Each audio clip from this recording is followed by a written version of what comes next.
விடைவிடாதுகந்த விண்ணவர் கோவே வினயனுடைய மெய்ப்பொருளே முடைவிடாதடியேன் மூத்தரமன்னாய் முழு புழு குரம்பையில் கிடந்து கடைபட வண்ணம் காத்தனை ஆண்ட கடவுளே கருணைமா கடலே இடைவிடாதுன்னை சிக்கன பிடித்தேன் எங்கெழுந்தருளுவதினியே.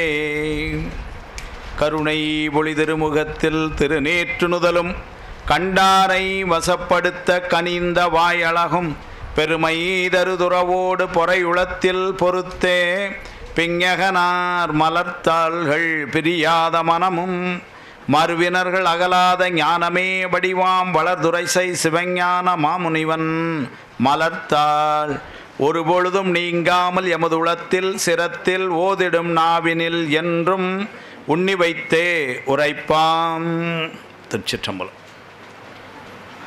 எல்லாம் வல்ல இறைவன் திருவருளை சிறமேற்கொண்டு திருக்கைலாய பரம்பரை திருவோடுதுறை ஆதினம் சில்ல ஸ்ரீ குருவாசனானங்களுடைய பன்னார் திருவடி கமலங்களுக்கும் சைவத்தின் குலதெய்வம் வழங்கிய மாதவ சிவஞான சுவாமிகளுடைய திருவடிகளுக்கும் என்னை நெறியில் ஈடுபடுத்தி ஆண்டு அருளிகின்ற குருநாதர் சா தங்கவேல் சுவாமிகளுக்கும் இங்கு எழுந்தருளி இருக்கின்ற சுவாமிஜிகள் நம்முடைய தயானந்த சரஸ்வதி சுவாமிகளும் அவர்கள் வடிவாகவே எழுந்தருளி இங்கு இருந்து நடத்துகின்ற ஆச்சாரியா மற்றும் சுவாமினி எல்லோருடைய திருவடிகளுக்கும் மனம் மொழி மெய் ஆகிய முக்கர்ண வணக்கங்களை மிக பணிவோடு தெரிவித்து விழாவினை சிறப்பாக நடத்தி தருகின்ற நம்முடைய உமாமகேஸ்வரம்மையார் அவர்கள் காலையிலே தேனினும் இனிய குரலிலே மிக கம்பீரமாக நமக்கு திருமுறைகளை அருளி தந்த ஓதுவாமூர்த்திகள். நல்ல கைதட்டலாமே, என்ன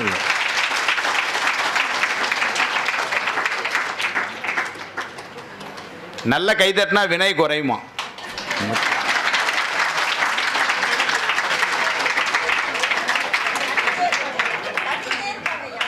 இல்லை, அது என் பேச்சை முடிக்கணுங்கிறக்காக தட்டிகிட்டே இருப்பாங்க. அதுக்குள்ளேவா நல்ல எல்லோருடைய திருவிடிகளுக்கும் என் அன்பான பணிவான வணக்கங்களை தெரிவித்துக் கொள்கின்றேன். இப்போ நாமெல்லாம் எங்கே இருக்கிறோம்?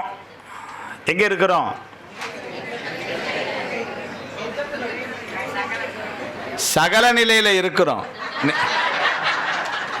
நேற்று அவ்வளோ சொல்லி எங்கே இருக்கிறோம்னா, ஒருத்தர் சொர்க்கத்தில் இருக்காங்க, கங்கை கரையில் இருக்கிறோம், சகலம்னு மட்டும் பதில் வரல. இப்போ தெரியுதா நம்ம பாடம் எவ்வளோ பதியுதுன்னு? மூர்த்திகள் பார்த்துக்கங்க. நைட்டு எல்லாரும் நீங்கள் சொன்ன பாட்டை பாடிட்டு அங்கேயும் போயிட்டு இருக்காங்க. நான் சொன்னதை எப்படி கேட்டிருக்காங்க பாருங்கள். எங்கே இருக்கோங்கிறதே மறந்துச்சு. அந்த அளவுக்கு ஐயாவுடைய திருமுறைகள் நம்மளை மறக்கடிச்சிட்டுது. அதுதான் காரணம். ஏன்னா எங்கள் மாணவர்கள் மறக்க மாட்டாங்க. சாதாரணமாக சொல்லி வச்சோன்னா 5 நாள் கூட ஓட்டணும் கதையை. அதனால் அவர்கள் திருமுறைகளை அப்படி சொன்னதுனால அதே மாதிரி நீங்கள் பாருங்கள், எங்கள் மாணவர்கள் நீங்கள் பரபரக்க வேண்டாம், நீங்கள் பரபரக்கவே மாட்டாங்க. 10 வகுப்புனாலும் 10 இருபதுக்கு வரலாம், அவனு பரபரக்க வேண்டாம் நீங்கள் சொல்லியிருக்கீங்க அப்படிங்கிற மாதிரி.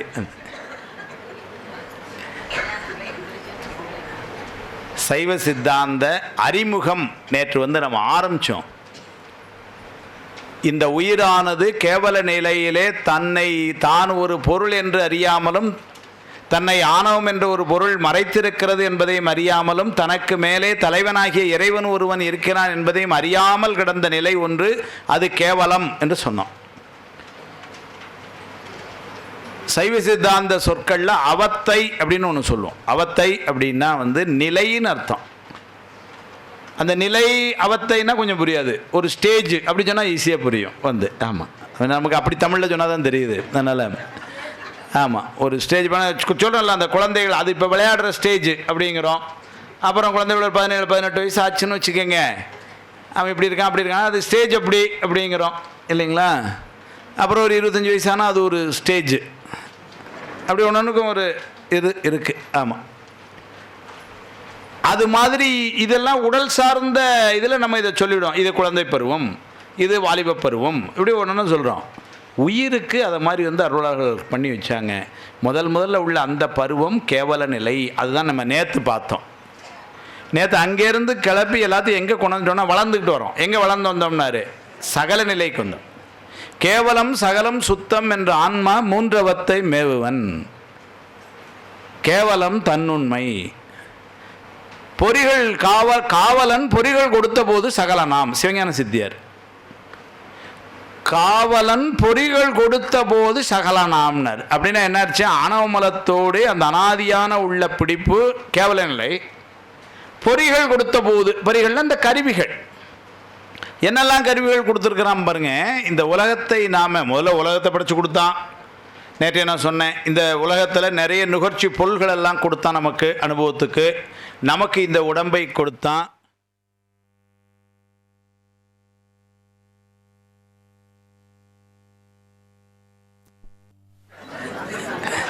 வேணும்னு நினைச்சா திரும்ப கொடுக்குறான். அவன் கருணை பாருங்க, இல்லைங்களா? வச்சு வாங்குறான் அதுதான். ஆனால் இந்த கூட்டத்திலே ஒரு ஆள் வச்சு வாங்குறது நம்ம போஸ் செய்யாதான் ஆமாம்.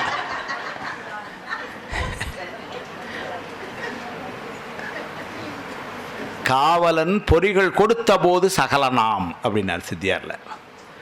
என்னெல்லாம் இந்த கருவிகள் கொடுக்குறான்னா, ஏன் இந்த கருவிகளை கொடுக்குறான்? அது ஒரு முக்கியமான கேள்வி. 2 கேள்வி இப்போ அமைச்சுக்கிறோம். ஒன்று, இந்த பொறிகளெல்லாம் இறைவன் கொடுத்தான். ஒரு கால எல்லையில் இந்த பொறிகளை நாம் விலகிவிட வேண்டும். அதான் இப்போ சகல நிலையில் இருக்கிறோம். சுத்த நிலைக்கு போகிறதுக்கு நாளைக்கு போகிறோம், அல்லது இன்றைக்கே நேரம் இருந்தால் போயிடுவோம். போகும் பொழுது இந்த பொறிகளெல்லாம் விட்டுறணும். இப்போ ஒரு கேள்வி வருது. என்ன கேள்வி வருதுன்னா, அப்படியானாலும் இந்த பொறிகள் நல்ல பொருள்களா தீய பொருள்களா? நல்ல பொருள்கள் தான் அப்படின்னு சொன்னால் அப்போ ஏன் விடணும்னு கேள்வி வரும். தீய பொருள்கள் தான் சொன்னால் இதை நமக்கு கொடுத்ததே கடவுள். ஒரு தீய பொருளை கொண்டு அவர் கொடுப்பாரா? மூர்த்திகள் இதுதான் சர்வீஸ் தான் இருந்தோம். இப்போ எல்லாம் அமைதியாயிட்டாங்க பார்த்தீங்களா? அதுதான் நீங்கள் பாடும்பொழுது என்ன ஒரு உற்சாகம் இருந்தது. சர்வீஸ் பாருங்கள், அப்படியே அமைதியாயிரும். அதனால் இனிமேல் ஐயா 1.5 மணி நேரம், நான் 2 மணி நேரம் இருக்கிற விட என்ன பண்ணிக்கலாம், ஐயா ஒரு 15 நிமிஷம், நான் ஒரு 10 நிமிஷம், ஐயா ஒரு 1/2 மணி நேரம், நான் ஒரு 1/2 மணி நேரம், அப்படி வச்சுக்கலாமான்னு பார்க்க. நான் எல்லாத்தையும் தூங்க வச்சுருவேன், நீங்கள் எழுப்பி விட்ருங்க. நான் திரும்ப தூங்க வைப்பேன், நீங்கள் எழுப்பி விட்ருங்க. அப்படியே மாறி மாறி அப்படி மாறி மாறி போயிடுத்துன்னு வச்சுக்கோங்களேன். அந்த ஐயா நல்லா முழிச்சு வச்சுருக்கும்போது நான் நேரில் நடுவில் பேசிட்டு போயிட வேண்டியது. அப்புறம் ஒரு மாதிரி கிறங்கும் பொழுது நீங்கள் அந்த அன்னைக்கு திரும்ப தட்டி, அது உங்களுக்கு அதுக்கு என்ன நீங்கள் காலையிலே ஆரம்பமே பூபாலத்தை தான் ஆரம்பிச்சிங்க. இன்றைக்கி அது பூபாலத்திலே தான் அங்கே பாடிட்டே இருக்கணும் நீங்கள் எங்கள் கூட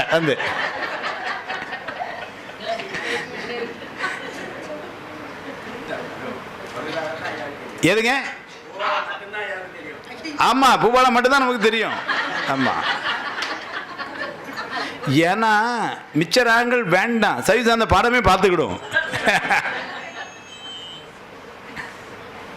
அப்போ கேள்வி எப்படி வருதுன்னா, அந்த பொறிகள் அதைத்தான் நாம் என்ன பண்ணுறோம், தத்துவங்கள்னு சொல்கிறோம். 36 தத்துவங்கள் படிக்க போகிறோம். அவெல்லாம் நமக்கு வந்த கருவிகள். அந்த தத்துவங்களெல்லாம் நல்ல பொருளா கெட்ட பொருளா ஒரு கேள்வி. அதுக்கு முந்தின கேள்வி, அந்த தத்துவங்கள் இறைவனால் ஏன் தரப்பட்டன, அது ஒரு கேள்வி. ஏன்னா கேவல நிலையில் இருந்த பொழுது சுவாமி இப்போ கீழே இறங்கி மாயிலிருந்து இந்த உலகத்தை படைத்து கொடுத்து, இந்த உடலை கொடுத்து, உடலுக்கான கருவிகளை எல்லாம், உலகத்தில் உள்ள நூற்சி பொருள்களை எல்லாம் கொடுத்தான் என்று சொன்னால் ஏன் கொடுத்தான், என்ன தேவை என்று ஒரு கேள்வி. முதல்ல ஏன் கொடுத்தான்ங்கிறத பார்த்துருவோம். என்ன கொடுத்தான்? உயிரினுடைய அறிவும் செயலும் விருப்பு வெறுப்பு ஆற்றலும் ஆணவ மலத்தால் மறைக்கப்பட்டிருக்கின்றன என்று நேற்று சொன்னோம் கேவல நிலையில். இப்போ சகல நிலைக்கு அவன் எடுத்துகிட்டு வரும்பொழுது என்ன பண்ணுறான், அந்த மறைப்பெல்லாம் நீங்கும்படியாக செய்தல் தான் அவனுடைய வேலை. அது யாரை கொண்டு செய்கிறான்னா, இந்த கருவிகளை கொண்டு செய்கிறான். இந்த கருவிகளை கொண்டு அவற்றையெல்லாம் ஒன்றா செய்கிறான். நமக்கு அந்த தத்துவங்கள்லாம் நமக்கு தெரியும். தத்துவம் அப்படின்னா ரொம்ப கடினமான ஒன்றுன்னு நினைக்காதீங்க. கிட்டத்தட்ட 3ஆம் கிளாஸ் 4ஆம் கிளாஸ்லேயே படிச்சிருக்கிறோம் நம்ம. நிலம், நீர், தீ, காற்று, ஆகாயம். 36ல் 5 சொல்லிட்டேன் நான். இப்போ இதே எனக்கு தெரியுமே அப்படிம்பீங்க இல்லைங்களா? இன்னொரு 5 சொல்கிறேன் பாருங்கள். மெய், வாய், கண், மூக்கு, செவி, அதுவும் தெரியும். ஆமாம். கை, கால், வாய், எருவாய், கருவாய், அதுவும் தெரியும். போதும், எல்லாம் எங்களுக்கு தெரியும் அப்படிங்கிற மாதிரி இருக்கு. மனம், சித்தம், புத்தி எல்லாம் தெரிஞ்ச விஷயமாக தான் இருக்குது. காலம் இல்லைங்களா? நியதி வேணால் கொஞ்சம் ஏதோ ஒரு புதிய வார்த்தையாக இருக்க மாதிரி இருக்குது. வித்தை எங்களுக்கு தெரியும் இல்லைங்களா? அப்போ இதெல்லாம் தெரிஞ்ச அப்போது இதெல்லாம் தத்துவங்கள். இந்த தத்துவங்களை எல்லாம் இந்த உயிரோடு இணைத்து எதுக்குன்னா அந்த ஆணவ மலத்தினால் மறைக்கப்பட்டிருக்கின்ற உயிரினுடைய அறிவும் செயலும் விருப்ப ஆற்றலும் தொழிற்படுத்தப்பட வேண்டும். அதுக்காக சுவாமி செய்கிற கருணை. அதனால் இது இறைவன் தந்த பொருள்கள். இப்போ இந்த பொருள்கள் நல்ல பொருளா கெட்ட பொருளான்னு நான் ஒரு கேள்வியை கேட்டேன். இப்போ பொதுவாக அந்த கேள்விக்கு இடமே இல்லை. ஏன்னா சுவாமி கொடுத்தான்னு சொன்னதுக்கப்புறம் அதில் இல்லை. என்ன சிக்கல் ஏன் அதை கேட்டேன்னா, அப்போ அது நல்ல பொருளாக இருந்தால் கடைசி வரைக்கும் வச்சுக்கிட வேண்டியது. இப்போ சில நேரம் கொடுக்குற ஒரு பொருளை கொடுத்து பத்திரமா வச்சுக்கோங்க, கிடைக்காது உங்களுக்கு கொடுத்தேன் அப்படின்னு என்ன பண்ணோம், அது எப்போவுமே அதை நம்ம பத்திரமா வச்சுக்கிடுவோம். எப்போ 10 வருஷம் கழிச்சு கூட சொல்லுவோம், ஐயா கொடுத்தாங்க ஒரு நாள் அப்படின்னு நம்ம என்ன பண்ணுறோம், அது பத்திரமா வச்சுக்கிறோம். அது மாதிரி இது சுவாமி கொடுத்தான், அது எப்போ கொடுத்தாங்கிறீங்க, கேவலத்தில் கிடந்தேன் அன்னைக்கு கொண்டு வந்து கொடுத்தான் ஐயா அப்படின்னா அதை நம்ம எவ்வளோ பத்திரமா வச்சுருக்கணும், எங்கே போனாலும் விடாமல் வச்சுருக்கணும். ஆனால் சுத்த நிலைக்கு போகிறதுக்கு தகுதியே என்ன சொல்கிறாங்க, இதை விட்டால் தான் போக முடியுங்கிறாங்க. சுத்த நிலைக்கு போகணும்னு நினச்சா இதை எங்கே விட்டால் தான் போக முடியுமா? அப்படின்னா இது தீய பொருளோ அப்படின்னு ஒரு கேள்வி வந்தது. முதல்ல அந்த கேள்விக்கு பதில் சொல்ல, இது இறைவனால் தரப்பட்டது. இது நல்ல பொருளா கெட்ட பொருளானா இது நல்ல பொருள். முதல்ல அதை முடிச்சுடலாம். இந்த கருவிகள் நமக்கு வந்ததெல்லாம் நல்ல பொருள் தான், அதில் ஒன்றும் சந்தேகமே கிடையாது. அப்புறம் ஏன் விடணும்னு ஒரு கேள்வி வந்து, இந்த பொருளுடைய வேலை என்ன அப்படின்னா, உயிர் ஒன்றை அறிவதற்கு துணை நிற்கும், அதானே அர்த்தம். ஏன்னா அறிவு மறைக்கப்பட்டிருக்கு. நல்ல ஞாபகம் வச்சுக்கோங்க, உயிர் ஒரு அறிவுடைய பொருள், அதில் சந்தேகமே கிடையாது. உயிர் இயற்கையாகவே ஒரு அறிவுடைய பொருள். ஆனால் அறிவு மறைக்கப்பட்டிருக்கிறது ஆணவ மலத்தால். அதனால் இப்போ தெரிய மாட்டேங்க. அதுக்கு என்ன முடிஞ்சிருக்காரு, இப்போது எனக்கு கண் இருக்குது, கண்ணுக்கு காணும் தன்மை உண்டு, அதே மாதிரி உயிருக்கு அறியும் தன்மை உண்டு. ஆனால் என்ன ஆயிடுச்சு, எனக்கு ஒரு ஷார்ட் சைட், கிட்டப்பார்வை அல்லது ஏதோ ஒரு நோய் அல்லது அந்த கேட்ராக்ட் வந்ததுனால என்ன ஆயிடுச்சு, இப்போ புத்தகத்துக்கு சரியாக தெரிய மாட்டேங்குது, புத்தகம் எங்கே இருக்குன்னு தெரிய மாட்டேங்குது, அந்தளவுக்கு மோசமாக இருக்குது. அதனால் என்ன பண்ண வேண்டியிருக்கு, இந்த ஒரு கருவி வந்தது. இதை இப்போ போட்டோன்னா நல்லா பொலியர்னு தெரியுது. அப்படி போட்டு ஒழுங்காக படிக்கலை, அது வேறு விஷயம். ஆனால் தெரியுது இப்போ இல்லைங்களா? இல்லைன்னா இங்கே யாரெல்லாம் இருக்கான்னு எனக்கு தெரிய மாட்டேங்க. இப்போ கண்ணாடி ஏதோ ஒரு மாதிரி மங்களா யாரெல்லாமோ இருக்க மாதிரி தெரியுது. இப்போ என் கண்ணுக்கு காணும் தன்மை உண்டானா உண்டு.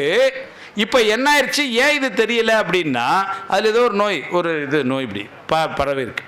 அதனால் என்ன ஏதோ மங்கள தெரியும், ஏதோ 3 ரூபா இருக்கா 4 ரூபா இருக்கான்னு தெரிய மாட்டேங்க. அப்படி ஒரு உதாரணத்துக்கு இப்போ கண்ணு அவ்வளோ மோசம் இல்லை, சுபா அப்படியா அதுதானே அந்தாள் அப்படின்னு நினச்சிருப்பேன். 4 பேர்கிட்ட போய் அந்தாலும் கண்ணே தெரியாது அப்படின்னு சொல்லிடுவாங்க. இப்போ அவ்வளோ மோசம் இல்லை எனக்கு, நான் அதுக்கு சொல்லிட வேண்டியது. இப்போ இந்த கண்ணாடியை போட்ட உடனே என்னாச்சு, என்னுடைய அந்த காணும் தன்மை கொஞ்சம் இப்பொழுது விரிவுபடுத்தப்பட்டிருக்கிறது. அதனால் யார் எங்கே இருக்கிறாங்க, அவங்க பின்னாடி இருக்காங்க, கடைசி ரோல் இருக்கவங்கெல்லாம் எந்த நிலையில் இருக்காங்க அதெல்லாம் தெரியுது. இப்போ இல்லை வசதியாக பின்னாடி சாஞ்சு இருக்காங்கங்கிற காட்சி, வேற ஒன்றும் அது எல்லாம் நல்லா தெரியுதுன்னு அதுக்காக சொன்னேன். இப்போ இது கண்ணாடி போட்டது.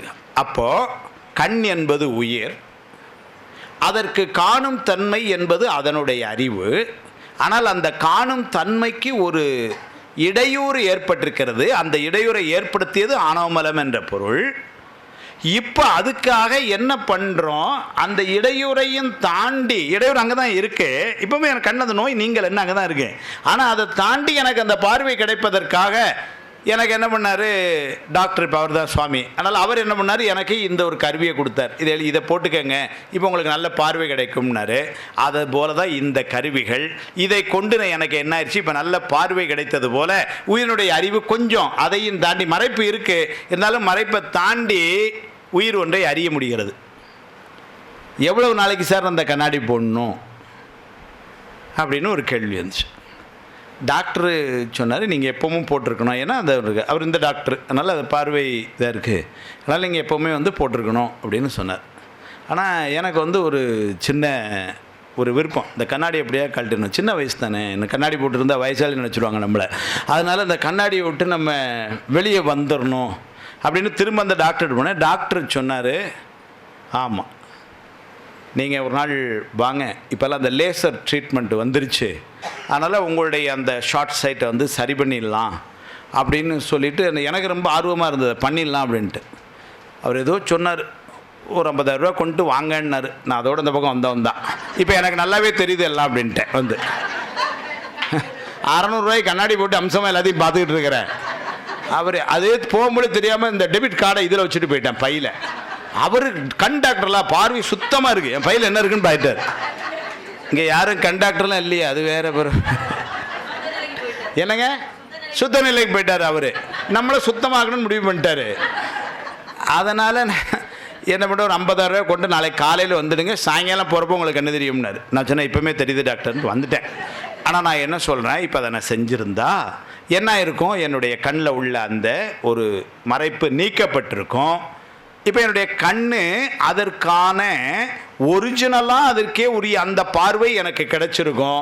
கிடைச்சிருந்தா என்ன ஆகும், இதை கழட்டி அவரை என்ன கழட்டி தூர போடுங்க அதன்ற இனிமேல் கண்ணாடி போட்டுக்கிட்டு. இதுதான் இந்த கருவிகள் எல்லாம். அப்போ உயிரினுடைய அறிவு ஆணவ மலத்தால் மறைக்கப்பட்டிருக்கிறது. அப்போ எதுகாரும் இந்த கருவிகள் வேண்டும்னா அந்த மறைப்பு இருக்கிற வரைக்கும் கருவிகள் வேண்டும். அந்த மறைப்பு எப்பொழுது நீங்கப்படுகிறதோ அப்போ இது வந்து தேவையில்லை. என்ன சிக்கல்னா இதை நம்மளால் விட முடியாது. இது எப்படின்னா அதுக்கு ஒரு எக்ஸாம்பிள் சொல்கிறேன் பாருங்க. வேண்டாம் இருந்தாலும் ஒரு எக்ஸாம்பிளுக்காக சொல்ல, ஏதோ ஒரு நோய்வாய்ப்பட்டிருக்கிறோம், கால் ரொம்ப வலி அல்லது ஒரு சர்ஜரி நடந்திருக்கு காலில். இப்போ அதனால் என்ன ஆயிடுச்சு, கடுமையான வலி. டாக்டர் ராத்திரி 9 மணிக்கு ரவுண்ட்ஸ் வரார், எப்படி இருக்கீங்க? எல்லாம் நல்லா இருக்கு டாக்டர், ஆனால் கால் வலி தாங்க முடியல, அதனால் வந்து எனக்கு வந்து இரவு தூக்கத்துக்கு தான் மருந்து கொடுத்துருங்க, இல்லைனா இதால் என்னால் தூங்க முடியாது. உடனே டாக்டர் நர்ஸ் கூப்பிட்டு ஒரு மாத்திரை கொடுத்துருங்க அப்படிங்கிறார். அந்த மாத்திரையை கொடுத்தோடனே அன்றைக்கி இரவு நல்ல தூங்கியாச்சு, கால் வலியே தெரில, தூங்கியாச்சு. மறுநாள் பகலில் திரும்ப வலி தெரியுது, வின்னு தெரிக்க உயிரே போகுது. வந்து சாயங்காலம் டாக்டர் வராரு. டாக்டர்கிட்ட நம்ம ஒரே கேள்வி தான், வேறு ஒன்றும் கேட்கல. எப்போ வீட்டுக்கு போகணும் என்ன அதெல்லாம் ஒன்றுமே கேட்கல. இன்றைக்கி ராத்திரியும் அந்த மருந்தை அந்த சிஸ்டரை கொடுத்துட சொல்லுங்கள். டாக்டர் உடனே கொடுத்துருங்கம்மா அப்படின்ட்டார். கொடுத்தாச்சு. மறுநாள் நைட் நல்லா தூங்கியாச்சு. இப்போ 2 நாள் ஆகிட்டு பார்த்தீங்களா. மறுநாள் காலையில் நேற்று அளவுக்கு வலி இல்லை, கொஞ்சம் தாங்குகிற லெவலில் இருக்குது. அன்றைக்கி ராத்திரி டாக்டர் வராரு. டாக்டர்கிட்ட திரும்பவும் நம்ம கேட்குற ஒரே கேள்வி அதான், அந்த தூக்க மாத்திரை. அவர் நர்ஸ்ட்டை கொடுத்துருங்க அப்படின்ட்டார். 3ஆம் நாள் கொடுத்தாச்சு. இப்போ என்னாச்சு, அதை போட்டாச்சு. மறுநாள் காலையில் 4 நாள் ஆகிட்டு சர்ஜரி பண்ணி கால் வலிலாம் ஒன்றும் இல்லை. இப்போ காலையில் வலி வந்தது. இப்போ வந்த உடனே வந்து டாக்டர் பார்த்தார். இவங்க வலி இல்லைனாலும் இவங்களும் ஒன்றும் கேட்க மறந்துட்டாங்க. டாக்டர் மருந்துகள் ஏதோ கொடுத்து வைட்டமின் டேப்லெட் அதுன்னு ஏதோ எழுதி கொடுத்துட்டு போயிட்டார். அன்றைக்கி ராத்திரி பூரா தூக்கமே வரல. ஏன்னா 3 நாள் இந்த தூக்க மாத்திரை போட்டதனுடைய விளைவு. இப்போ 4ஆவது நாள் அது இருந்தால் தான் தூக்கம் வரும் போல் இருக்குது. காலையில் டாக்டர் வந்து எப்படி இருக்கீங்கிறாரு, அந்த தூக்க மாத்திரை ஒன்று கொடுத்தீங்கன்னா பரவாயில்ல. இப்போ இந்த தூக்க மாத்திரை நல்ல பொருளா கெட்ட பொருளா? முந்தா நாள் வாங்க வாங்க எனக்கு கொடுங்கன்னு கேட்டது 3 நாளா? அப்போ கெட்ட பொருள்லாம் ஏன் கேட்டீங்க அன்னைக்கு? ஒரு நாள் போட்டுக்கலாம். அந்த அது நல்ல பொருளா கெட்ட பொருளா? இதுதான் கேள்வி. கெட்ட பொருள் என்னங்க? நல்ல பொருள் பாருங்க, நல்ல பொருள் கெட்ட பொருள். ஒரு முடிவுக்கு வாங்க. நான் அது கொஞ்சம் நான் ரெஸ்ட் எடுத்துட்டு இருக்கேன்.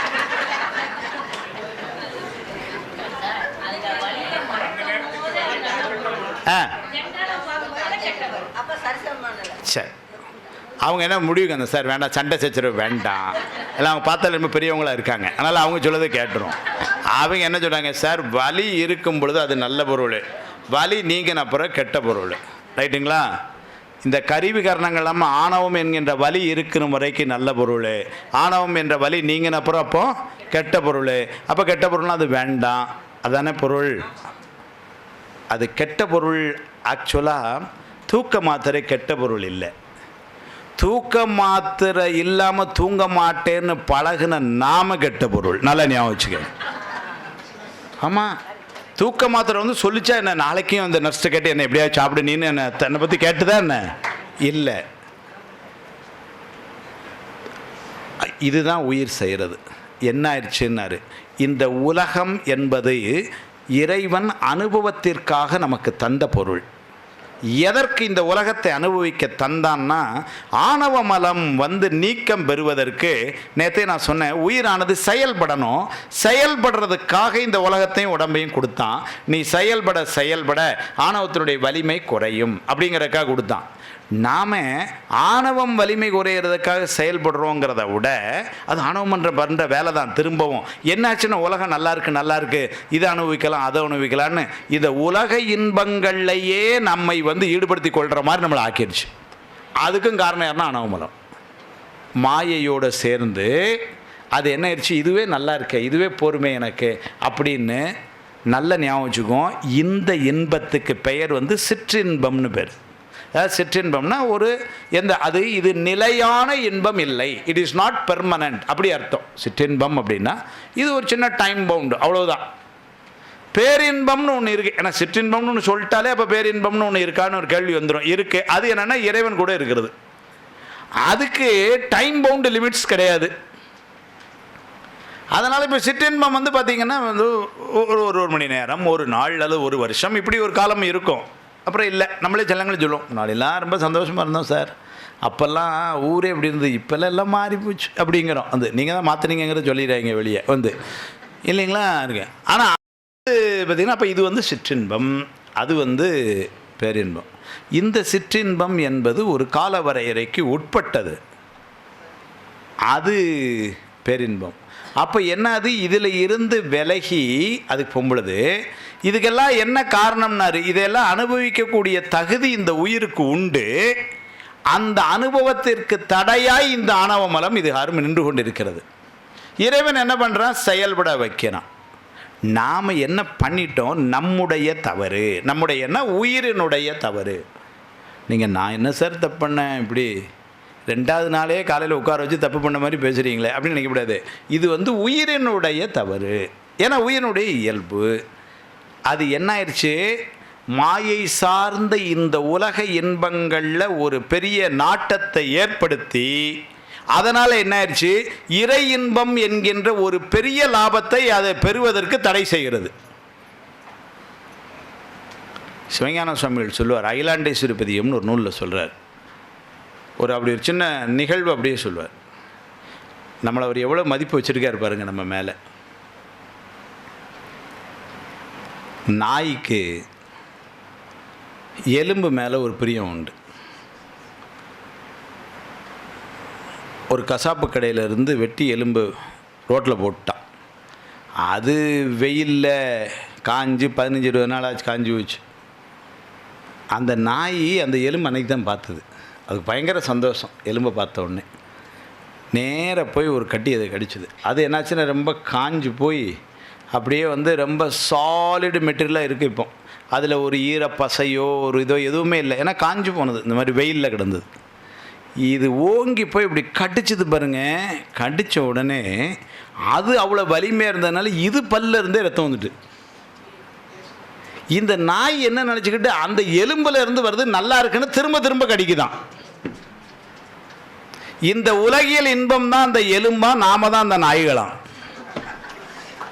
சிவஞான சுவாமிகள் சொல்றார், நீங்க வெற்றி என்பினை கடித்து அழகு புண்ணாய் குருதி விழும் அதை பருகு நாய் போல்னர். வெற்றி என்பினர் அதில் ஒன்று ஈரப்பசையோ ஒரு சதைப்பற்றோ ரத்தமோ ஒன்றும் இல்லை, காஞ்சி போனது. வெற்றி என்பினை கடித்து அழகு புண்ணாய் குருதி விழும் அதை பருகு நாய் போல். நாம் என்ன பண்ண, இந்த உலகில் இன்பத்துக்கு உள்ளது கொண்டு அதுவே நல்லா இருக்கு அதுவே நல்லா இருக்குன்னு மீண்டும் மீண்டும் உள்ளவை மாற்றிக்கிடணும். சுவாமி மாபாஷ்யத்தில் ஒரு இடத்துல எழுதுவார், இந்த உலகில் இன்பங்களெல்லாம் உடனும் உடனும் அப்படின்னா, உடனும்னா சொன்னால் டக்குன்னு விட்டுற முடியுதா, அப்படிலாம் இல்லை ஆனால் அதை எப்படி நீங்கள் பார்க்கணும் அப்படின்னு சொல்லுவார். பாப்பா சுவாமி தான் அப்படிலாம் சொல்ல முடியும். கக்குன சோறு போல கண்டொழிகன்றி அப்படி எழுதுகிறார் சுவாமி பாஷ்யத்தில். கக்குன சோறு போல கண்டொழிக அப்படின்னா உலகில் இன்பத்தை அப்படி வெறுக்கணும் அப்படின்னு சொல்கிறார். அப்போது இருக்கட்டும், அது உடனே எல்லாம் முடியாது. இன்றைக்கி விட்டுற முடியுமா? இப்போ முடிஞ்ச எல்லோரும் ஊருக்கு தானே போகணும். நாங்கள் உலகில் என்பதெல்லாம் விட்டுட்டோம், அதனால ரிஷிகேஷில் இருக்கும் அப்படின்னு எத்தனை பேர் சொல்லிட முடியும்? அப்புறம் அம்மா அடுத்த முறை டூர் போட்டாங்கன்னா வேண்டாம் கூட போகாதீங்க, ஒன்றும் திரும்ப வராதுன்றவாங்க, வீட்டில் விட மாட்டாங்க. இல்லை, ஆனால் தெரிந்து கொள்ள வேண்டிய இடங்கள். இப்போ இந்த சகல நிலைக்கு இங்கே வரணும். அப்போ என்ன ஆகுதுன்னா, அந்த ஆணவ மலம் மறைப்பு இருக்கும் வரைக்கும் கருவிகரணங்கள் எல்லாம் உதவியாய் தேவைப்படுகிறது. அந்த ஆணவ மலைப்பு நீங்கும் பொழுது கருவிகள் தேவையில்லை. எப்போ கண்ணு நல்லா தெரிய ஆரம்பிச்சிட்டோ அப்போ இந்த கண்ணாடி தேவையில்லைங்க மாதிரி கருவிகரணங்கள் தேவையில்லை. நாம் அதை விட முடியாமல் சிரமப்படுறது எப்படின்னா எலும்பு கடிக்கிற நாய் மாதிரி இருக்கிறதுனால. ஆனால் ஒரு காலத்தில் அதை விட்டு வெளியே வர வேண்டும், அது தெரிஞ்சுக்கிட்டோம். அப்போ அந்த கருவிகரணங்கள் நல்ல பொருள். இறைவனால் வலியில் துடித்து கொண்டிருந்த பொழுது நமக்கு தூக்க மாத்திரையாக தந்த பொருள். 4வது நாளும் மாத்திரை வேணும்னு கேட்குற கொடுத்த டாக்டர் மேலே தப்பு கிடையாது, கருவிகள் கொடுத்த இறைவன் மேலே தப்பு கிடையாது.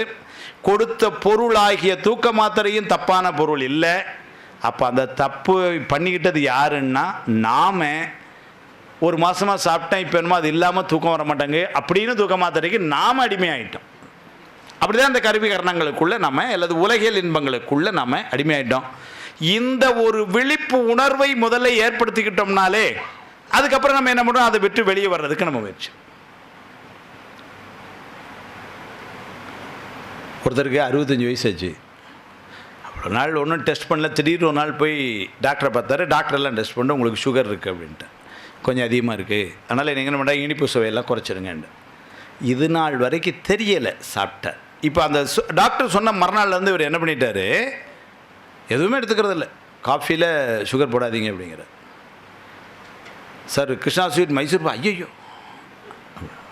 தாளில் இனிப்புன்னு எழுதியிருந்தால் வாசிக்க கூட மாட்டாங்க. இப்போ சுகர் வந்துடும் அப்படின்ட்டு. அப்போ இவ்வளவு நாள் எப்படி இருந்தாரு, அது தெரியாமல் இருந்துட்டோம். இப்போ தெரிஞ்சிட்டோம். இன்னும் சிலர் இருக்காங்க என்ன மாதிரி ஆட்கள், டாக்டர் சுகர்னு சொல்லியிருக்காரு, இருக்கட்டும், இருக்கிற வரைக்கும். ஆமாம் பாருங்க, அதுதான். இதில் வேற ஒரு ஆராய்ச்சி, நீங்கள் சுகர் 0 ஆனால் நான் 0 ஆனால் செத்து போவான் அதனால் கொஞ்சமாவது இருக்கட்டும் அதுக்கு. அதனால் இப்போ என்ன பண்ணுறான் டாக்டர் சொல்கிறார். இப்போ அதே கேஸ் என்னது, அந்த மைசூர்பா பார்த்த உடனே அடாடாடாடா அதுலேயும் கிருஷ்ணா ஸ்வீட் மைசூர்பா இருக்கேன், எங்கள் ஊர் திருநெல்வேலி அல்வா மாதிரி அது ஆமாம் இருட்டுக்கடை அல்வா பாருங்க. உலகியல் இன்பம் என்னெல்லாம் பண்ணுது பாருங்க. அல்வான்னுச்சு, திருநெல்வேலி அல்வான்னுச்சு, அதில் இருட்டுக்கடை அல்வா. இப்போ இன்னொரு படி சொல்லணும், ஒரிஜினல் இருட்டுக்கடை அல்வா. ஏன்னா திருநெல்வேலி இருட்டுக்கடை பார்த்து வந்துடுது இல்லைங்களா. உனக்கு தான் சுகர் 450 இருக்க, அது பக்கத்தில் போகும் பொழுது கொஞ்சம் இழுக்கு. இப்போ நம்ம என்ன பண்ணியிருந்துருக்கணும், வேண்டாம் ஏற்கனவே ஜாஸ்தியாக இருக்குன்னு நகலணும். இது முதல்ல உள்ள விழிப்புணர்வு வந்த ஆன்மா. வராத ஆன்மா என்ன பண்ணுது, ஒரு 50 கிராம் சாப்பிடலாம், என்னைக்கே ஒரு நாள் சாப்பிட்றோம், என்ன ஆகிடுவது, கூட ஒரு மாத்திரை போட்டுக்கலாம், அவ்வளோதானே. ஆனால் எனக்கு ஒரு சந்தோஷம், என் கூட நிறைய தொடக்கி ஆள் இருக்குங்க. முதல்ல நான் சொல்லும்போது அவங்களாம் முழிச்சாங்க, அந்த மாதிரி இனிமேல் இனிப்பேலாம் அப்படி கூட இருப்பாங்களா சார் அப்படின்னு பார்த்துட்டே இருந்தாங்க. இப்போ நான் இதை சொன்னோன்னே, ரைட் சார் நம்ம டீம் தான் சார் இதெல்லாம். என்னங்க தலைக்கு மேலே விளம்பிடுது. ஆமாம், ஜான் போனான்னா முளை, அதனால் 100 கிராம் 1/2 கிலோ அடிங்க, அப்புறம் பார்த்துக்கலாம் இது. ஆனால் ஜனன்பூசன் ஐயா ஆள் உருவத்தை பார்த்தாலே தெரியுது, அது அப்படித்தான் இருப்பேன். நீங்களா? ஆனால் உண்மைங்கய்யா, அதாவது இறைவனுடைய படைப்பை நம்மளால் அனுமானிக்கவே முடியாது, நம்ம அறிவுனாலன்னு சரியாக தான் இருக்குது. உங்களுக்கு லோ சுகர்னா யோசிச்சு பாருங்க. அப்போ என்ன பண்ணுவீங்க, இதெல்லாம் சுகர் சாப்பிடணுமோ? இல்லை, எங்களுக்கு சாப்பிட்டாலும் மயக்கமாக வருது மத்தியானம் வகுப்பில். அது என்ன சுகர்னு தெரில. அது உண்ட மயக்கமா?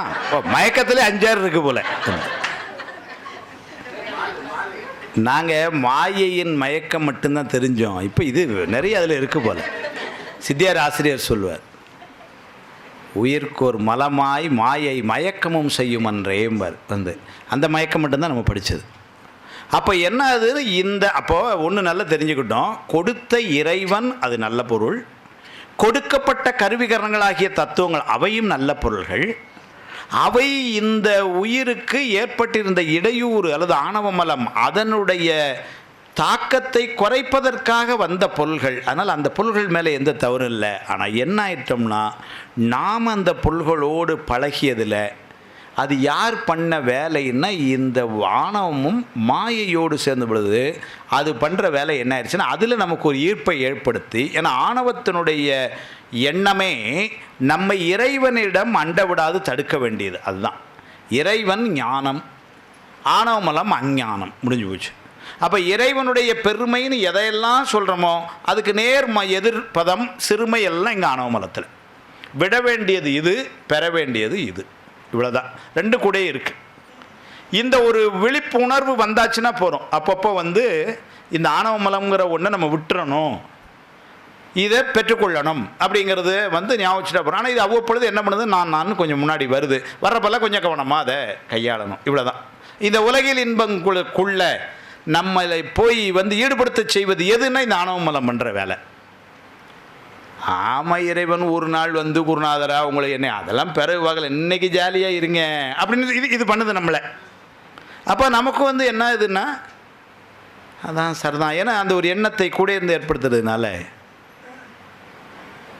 நாங்கள்லாம் சின்ன குழந்தையாக இருக்கிறப்போ கார்த்திகை மாதம் ஒரு 29-30 முடிவு விடணும். மார்கழி 1 காலையில் எல்லோரும் கோயில் போகணும். அது எத்தனை மணிக்கு? 4:30 மணிக்கு போகணும். 5:15 பூஜை கோயிலில்.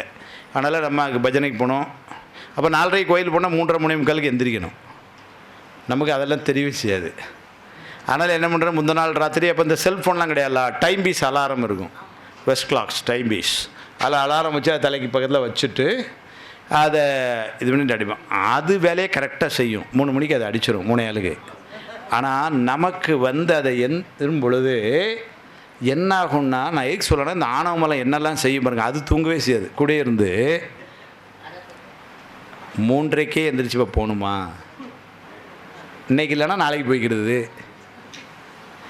ரைட்டுங்களா? அதனால் என்ன பண்ணுவோம், அதை ஒரு அமுக்குவோம். அன்னைக்கு முதல் போச்சு.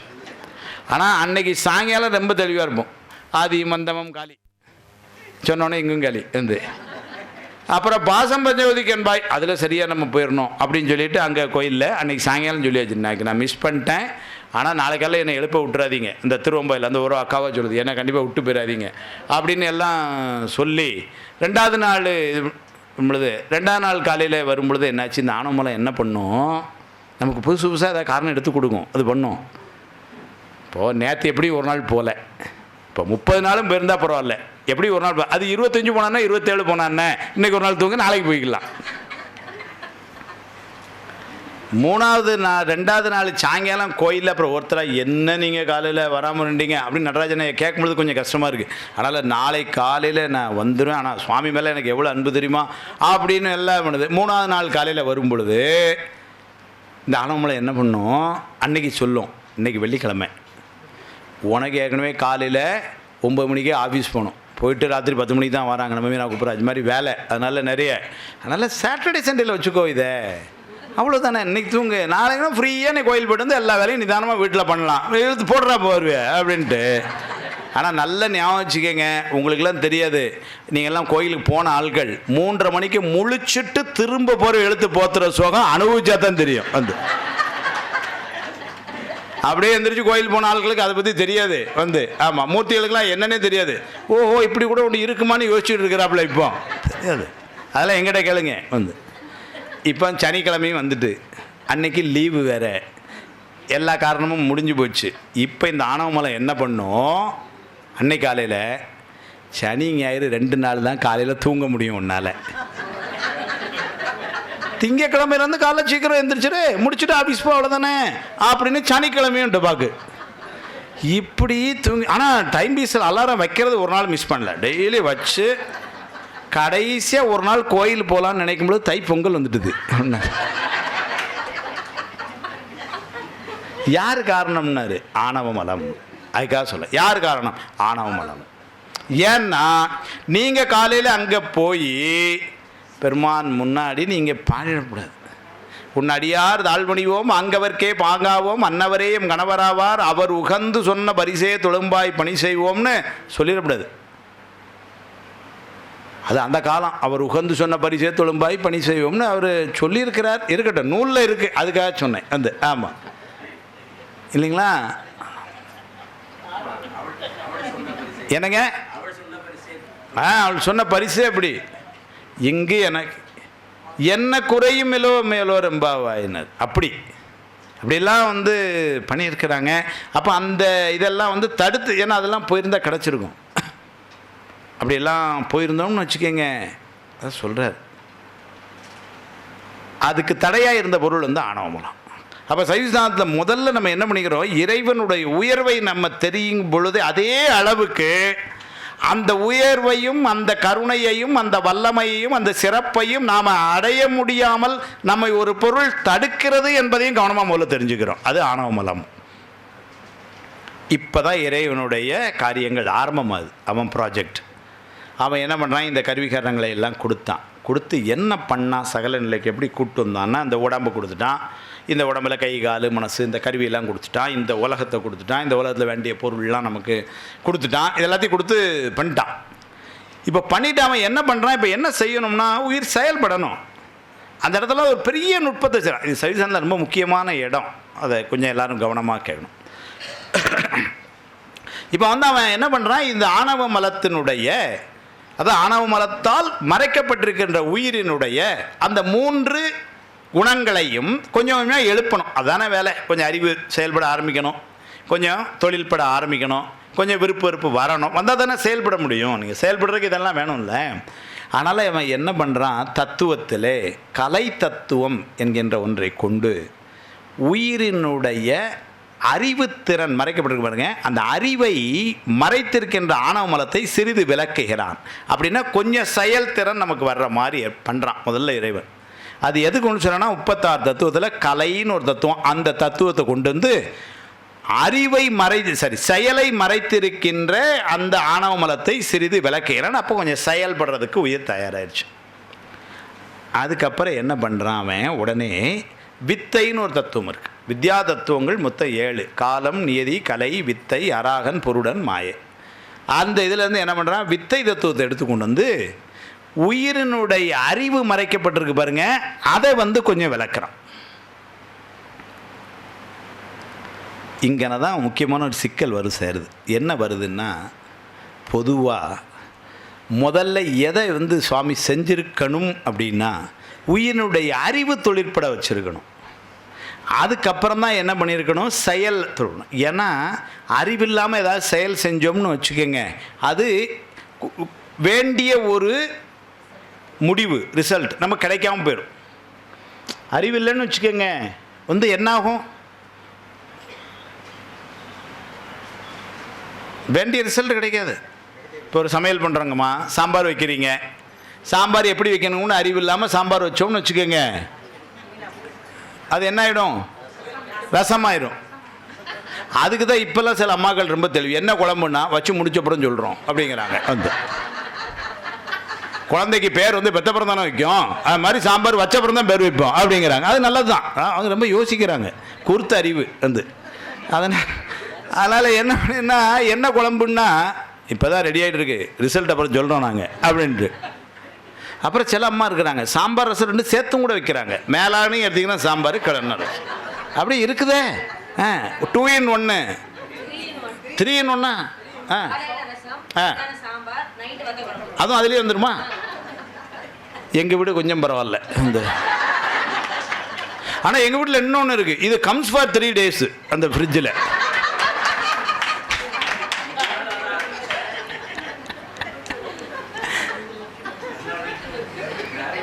என்னங்க எல்லா வீட்லையும் அதானா? அப்பா இப்போதான் எனக்கு கொஞ்சம் நான் ரிஷிகேஷ் போகிற பெரிய புண்ணியமே இதுதான். இப்போ எனக்கு கூட எங்கள் வீட்டில் மட்டும்தானோ அப்படின்னு நினச்சேன்.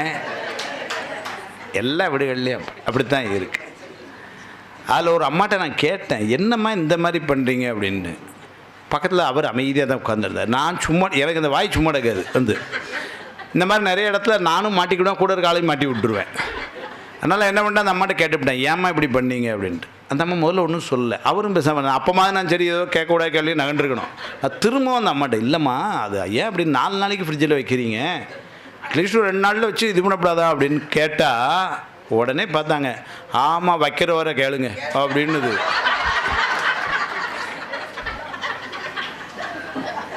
அவர் அது வரைக்கும் கிளாஸுக்கு ரெகுலராக வந்துட்டு இருந்தார். அதுக்கப்புறம் ஆளே காணும். இப்போ வந்து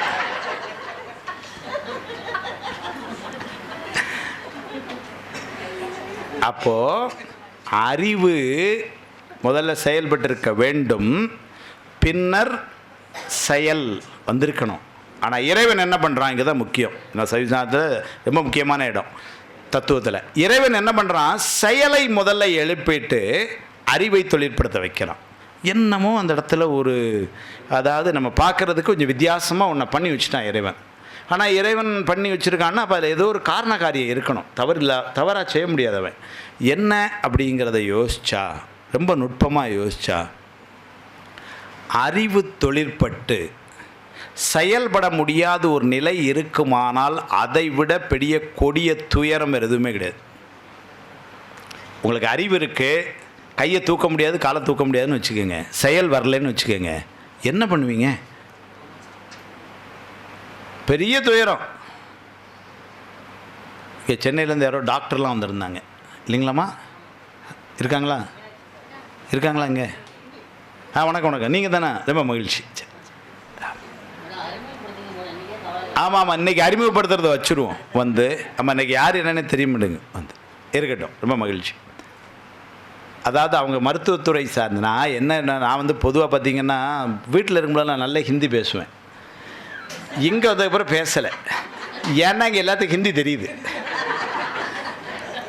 அதே மாதிரி தான் சைவ சித்தாந்தமும் வந்து அது மாதிரி. ஏன்னா இப்போ மருத்துவத்துறை சார்ந்து ஒன்று சொல்ல வந்தேன். இப்போ அவங்க இல்லைன்னா நல்லா அடித்து விட்டுருப்பேன். இப்போ அவங்க இருக்காங்க, ஆனால் அதுதான் கேட்டேன். ஒரு இல்லைன்னா அப்புறம் நான் சொன்னதான் கதை. வந்து ஒரு சர்ஜரி இல்லை, ஒரு ஆப்ரேஷன்லாம் நடக்குன்னு வச்சுக்கோங்க. காலையில் சொன்ன மாதிரி முதல்ல என்ன பண்ணுவாங்கன்னா ஒரு மயக்க மருந்து கொடுப்பாங்க. அதாவது ஃபுல் அனஸ்தீஷியா கொடு. அந்த அனஸ்தீஷியாவோட வேலை என்ன அப்படின்னா வந்து, டாக்டர் ஏதாவது தப்பாக இருந்தால் சரின்னு சொல்லுங்கள். வந்து இல்லை, ஏன்னா எங்கள் வகுப்பில் மாணவர்கள் அனஸ்தீஷியா கொடுக்காமலே கொடுத்த மாதிரிலாம் இருப்பாங்க. அதுக்காக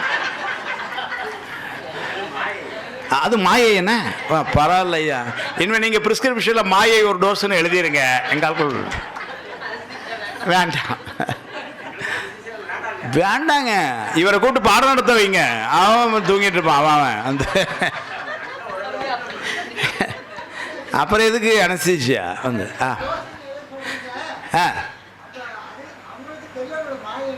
எதுங்க தெரியாது இல்லைண்ணே.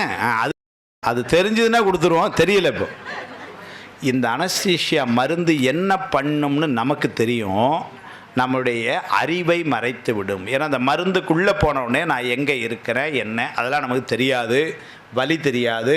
வந்து டாக்டர் ஆப்ரேஷனை பண்ணுறாரு, தைக்கிறாரு. ஆக்சுவலாக துணி தைக்க மாதிரி திரும்ப தைக்கிறாங்க, இது பண்ணுறாங்க, திரும்ப கொண்டு வந்து ரூமில் போட்டுடுறாங்க. அது வந்து அப்புறம் ரூமுக்கெல்லாம் வந்ததுக்கப்புறம் தான் நமக்கு அந்த அறிவு வரும்பொழுது தான் நான் எங்கே இருக்கேன் முதல்ல, ஏன்னா என் கூட யார் இருக்கிறா. நம்ம தேட்டரில் வச்சே முழிப்பு வந்துட்டோன்னு பயமாக இருக்குது. இல்லை நான் ரூம் பண்ணேன், நான் எல்லோரும் கூட இவங்கெல்லாம் இருக்க, ஒன்றும் பயப்படாதீங்க, டாக்டர் எல்லாம் நல்லா இருக்குன்னு சொல்லிட்டாங்க அப்படின்னு சொன்னால் கொஞ்சம் மனசு இதாகுது. அப்போ வந்து என்னன்னா உயிரினுடைய அறிவு அந்த மருந்தினாலே மறைக்கப்பட்டு விட்டது. இதில் நமக்கு தெரியாமல் அந்த மருந்து இன்னொரு வேலையை பார்க்கும். அதாவது நோயாளியாக நமக்கு தெரியாது, டாக்டர்களுக்கு தான் தெரியும். இது அறிவை மறைத்தது மட்டுமல்ல, செயலையும் மறைத்தரும். அப்படின்னா என்ன அர்த்தம்? நீங்கள் ஆப்ரேஷன் தேட்டரில் கொண்டு அந்த ஊசியை போட்டு உங்களை படுக்க வச்சாங்கன்னு வச்சிங்களேன், கையை காலை அசைக்க முடியாது. நமக்கு தெரிஞ்சது அறிவு மறைக்கப்பட்டது மட்டும்தான். ஆனால் அந்த மருந்தினுடைய இன்னொரு வேலை செயலும் மறைக்கப்பட்டிருக்கும். ஆமாம், இல்லைன்னு வச்சுக்கோங்க, அவர் வயிற்றப்படி ஓப்பன் பண்ணிவிட்டு கத்தி எடுக்கிறதுக்குள்ளே குப்புறப்படுத்திட்டோம்னா என்னாகும்? சௌரியமாக இருக்கு, கீழே கிடந்து பிறக்கணும் போகிற அவ்வளோத்தையும் வந்து எவ்வளவு இருக்கு பாருங்க. அதனால் என்ன ஆயிடுச்சு, அந்த மருந்தினுடைய வேலை முதல்ல அறிவை மயக்கம் மறைச்சோன்னா நமக்கு அப்படி ஒன்றும் தெரில. அதுக்கப்புறம் என்ன ஆயிடுச்சு, அப்படி ஆனது தான். என்ன போஸ்ட்டில் இப்படி கிடக்குமோ அப்படி தான் கிடக்கும். இப்போ டாக்டர் என்ன பண்ணாங்க, அந்த மருந்துகள் எல்லாத்தையும் எல்லாம் பண்ணி எல்லாம் சரி பண்ணி முடிச்சு அதுக்கப்புறம் ரூம்லலாம் கொண்டு வந்து வச்சு 8 மணி நேரம் 10 மணி நேரம் தான் அவங்களுக்கு தான் தெரியும் முடியுது. நீங்கள் நல்லா அது யாருக்கே அனுபவம் இருந்தால் இப்போ யோசித்து பாருங்கள். வந்து அதனுடைய மருந்தினுடைய அந்த மயக்க மருந்தினுடைய தீவிரம் குறைஞ்ச உடனே முதல்ல எது நமக்கு செயல்பட ஆரம்பிக்குன்னா அறிவு செயல்பட ஆரம்பிச்சிடும். அறிவு செயல்பட நான் எங்கே இருக்கிறேன், யார் இருக்கிறாங்க, எங்கள் வீட்டில் அம்மா எங்கே இருக்கிறாங்க, என் பையன் எங்கே இருக்கிறான், எங்கள் அப்பா எங்கே நிற்கிறாங்க அப்படின்னு முதல்ல செயல்படணும். ஆனால் உடம்பு செயல்படாது. நமக்கு வயிற்றில் வலது பக்கம் ஆப்ரேஷன் நடந்திருக்கு இப்போ அதனால் ரொம்ப வலி. பொதுவாக வலி இருக்கும்னா வேணும்னா கொஞ்சம் இப்படி திரும்பி படுத்த அப்புறம் வலியா அப்படி திரும்பி, ஏன்னா பொதுவாக இப்போ கழுத்தில் வலின்னு வச்சிங்களேன், உடனே இங்கே திரும்புகிறோம் இல்லைனா அங்கே திரும்புகிறோம், நமக்கு எங்கே வலி இல்லாமல் இருக்கும் வச்சுக்கலான்னு இது இயல்பு எல்லாருக்கும். இப்போ அந்த இடத்துல வலி அப்படியே பண்ணணும் உயிரே போகுது. அப்போ நம்ம என்ன பண்ணுறோம், எங்கேயா திரும்பலாம் நினச்சா கையை காலை திருப்ப முடியாது, அசைக்கவே முடியாது. ஏன்னா அந்த மருந்தினுடைய தீவிரம் இன்னும் முடியலை. இப்போ என்ன ஆகுதுன்னா அதை விட கொடுமை வேறு எதுவுமே கிடையாது. என்னென்னா நமக்கு என்னெல்லாம் தோணும்னா, இப்போ ஒரு உதாரணத்துக்கு வலது காலில் ஆப்ரேஷன் வச்சுக்கிங்களேன் முட்டில், இப்போ இடது காலையும் தூக்க முடியாது. இப்போ நமக்கு என்ன ஆகும், டாக்டர் கரெக்டாக பண்ணாரா இடது காலை பண்ணிட்டாரான்னு தெரியலையே, கடனை வாங்கி 3 லட்சம் கட்டி நல்லா இருக்கா காலில் பண்ணியிருக்கணான்னு தெரியலையேன்னு வந்துப்போம். அது வேற எந்திரிச்சு பார்க்கவும் முடியாது, எந்திரிக்க முடியாது. சரி பேண்டேஜ் இந்த காலில் இருக்கான்னு தடவி பார்க்கலான்னா கை அசைக்க முடியாது. ஒருவேளை அந்த அனுபவம் வேணும்னா டாக்டர்கிட்ட கேட்டு ஒரு ஊசி போட்டு வேணால் ஒரு 2 நாள் இருந்து பாயிட்டு சொல்லுங்க. சரிதானங்க டாக்டர்? ஏன்னா அந்த மருந்தினுடைய செயல்பாடு.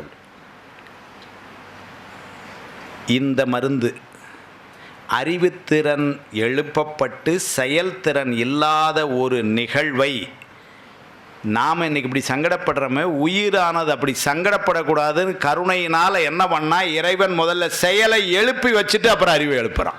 எவ்வளோ பெரிய கருணையும் அவனுடைய கருணையில் இருக்கட்டும், ஒன்றும் இல்லை. அவனுடைய கருணை எப்படி இருக்கு பாருங்க. அறிவு விழிப்பு ஏற்படும் பொழுது செயல்படுவதற்கு தயாராக நம்ம வச்சுட்டான், முதல்ல செயலை எழுப்பி வச்சுட்டான். இதை கலை தத்துவத்தின் மூலமாக செயலையும் வித்தையின் மூலமாக இருக்கட்டும், அவனோட வித்தையின் மூலமாக அறிவையும் எழுப்புறான். இது இன்னொன்று ஏற்கனவே மறைக்கப்பட்டது உட்கார்ந்துருக்கு. என்னது? இச்சாசக்தி. அது இன்னும் எழுப்பப்படலை. ஏன்னா 3 இருக்குது. முதல்ல கலையை கொண்டு செயலை எழுப்பியாச்சு, அடுத்தால வித்தையை கொண்டு அறிவு எழுப்பியாச்சு. இன்னும் ஒன்று இருக்குது, விருப்பு ஆற்றல். அப்போ அது எழுப்பாத வரைக்கும் எப்படி இருக்கும்னா ஒன்றிலையும் பெரிய விருப்பமோ ஒன்றிலையும் பெரிய வெறுப்போ இல்லாமல் இருக்கும். இப்போ என்ன பண்ணுறான் சுவாமி, போய் அராக தத்துவத்தின் மூலமாக இந்த விருப்பு ஆற்றலை கொஞ்சம் அதை மறைச்சிருக்கிற ஆணவத்தை கொஞ்சம் அப்படி நீக்கிறான். இங்கன்னு ஒரு கேள்வி வரும். என்ன வரும்னா, சார் சைவ சித்தாந்தம்லாம் படிக்க ஆரம்பிச்சு கொஞ்சம் கொஞ்சமாக பக்குவம் வரும்ல, நீங்கள் என்ன சொல்கிறீங்க, ஒன்றுலேயும் பெரிய வெறுப்பெல்லாம் வச்சுக்கிடாதீங்க அதானே சொல்கிறீங்க. நல்லதை கெட்டதோ அது ஆணவ மூலம் பண்ணி விட்டுது, அப்படியே விட்டுருக்கலாம்ல. இந்த சுவாமி எதுக்கு அவசரப்பட்டு அதை போய் நீக்கி விட்டான் இப்போ, இல்லையா?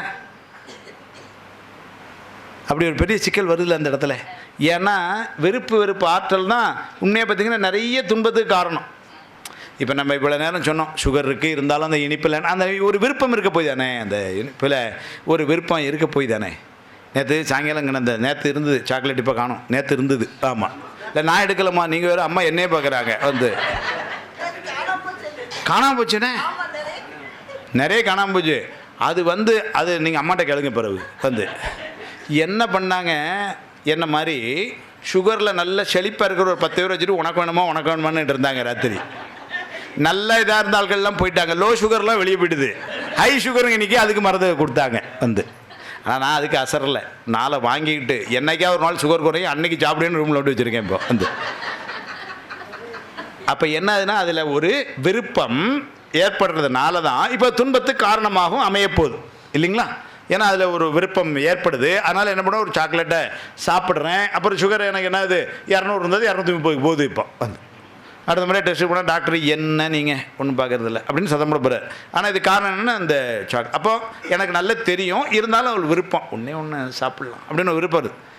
இந்த விருப்பு ஆற்றல் உயிருக்கு இருக்குது ஏற்கனவே, அது ஆணவ மலத்தால் மறைக்கப்பட்டிருக்கு. சுவாமி என்ன பண்ணியிருக்கலாம், அதை அப்படியே விட்டுருக்கலாம். அவன் என்ன பண்ணிவிட்டான், அறிவுத்திறனை எழுப்பினவன் செயல்திறனை எழுப்பினான். அது வேணும் கண்டிப்பாக, ஏன்னா செயல்பட்டால் தான் ஆணவ மலம் குறையும். ஆனால் என்ன பண்ணிட்டான், அந்த விருப்ப வெறுப்பு ஆற்றலை எழுப்பாமல் விட்டுருக்கலாம், அவன் அதையும் போய் எழுப்பி விட்டான். இப்போ அவன் அதை எழுப்பாமல் இருந்திருந்தான்னா, ஏன்னா அவன் எழுப்புறான்னா ஏதோ ஒரு காரணம் இருக்கும். நான் இப்படி சொல்கிறேன்னா சுவாமி செய்யல தப்பாக சொல்லலாம், அந்த ஆளுக்கு என்ன பேசுகிறேன் அப்படின்னு நினச்சிடக்கூடாது. நம்மளை சிந்திக்கிறக்கா அப்படி சொல்கிறேன். அப்போ சுவாமி செய்கிறான்னா அப்போ ஏதோ ஒரு காரணம் இருக்கணும். நிஜமாக அதில் ஒரு காரணம் இருக்குது. ரொம்ப யதார்த்தமான ஒரு உண்மையை புரிஞ்சுக்கிடுவோமே. இன்றைக்கி நாம் எல்லோரும் கிட்டத்தட்ட தமிழ்நாட்டிலேருந்து இங்கே ஒரு 2000 கிலோமீட்டர் 3000 கிலோமீட்டர் தள்ளி வந்திருக்கிறோம். இங்கே வந்திருக்கிறவங்க எல்லாருமே வயதில் அனுபவத்தில் நம்ம பெரியவர்கள், எல்லோரும் 60 வயசு 65 வயசு 70 வயசில் இங்கே வந்திருக்கிறோம். இப்போ நம்ம யாரெல்லாம் அங்கே விட்டுட்டு வந்திருக்கிறோம் அப்படின்னு சொன்னால், நம்முடைய மகன் இருக்கா, மகள் இருக்கா, மருமகள் இருக்கிறா, பேரன் இருக்குது, பேத்தி இருக்குது இல்லைங்களா. நேற்றே பாட்டியம்மா ராத்திரி பேத்திட்டு பேசிக்கிட்டு இருக்கு வீடியோவில். ஏன்னா அவங்களுக்கு அதை விட்டுட்டு இங்கே வர்றது இயல்பாக உள்ள இதுதானே, இதாக இருக்குது, இயற்கை எல்லாருக்குமே இருக்குது. இப்போ நீங்கள் இங்கேருந்து இப்போ 10 நாள் கழித்து போகிறீங்க.